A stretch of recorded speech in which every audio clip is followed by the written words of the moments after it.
How you can delete a group on Facebook. Whether you're a group admin looking to close down a group that's no longer active, or you're simply trying to make your Facebook experience more meaningful, this tutorial is for you. Let's jump right in.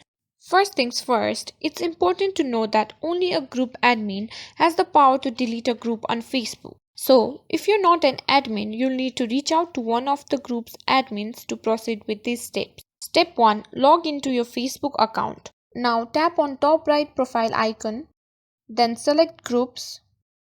Now here click on the gear icon, then proceed to click on membership option. Here you'll find a list of the groups you're part of. Find the group you want to delete, click on the group's name to open it. As the admin, you'll have the access to the group settings. Now tap on manage group. Scroll down until you find delete group. Confirm the deletion. Facebook will ask you if you're sure you want to delete the group. Remember, this action is irreversible.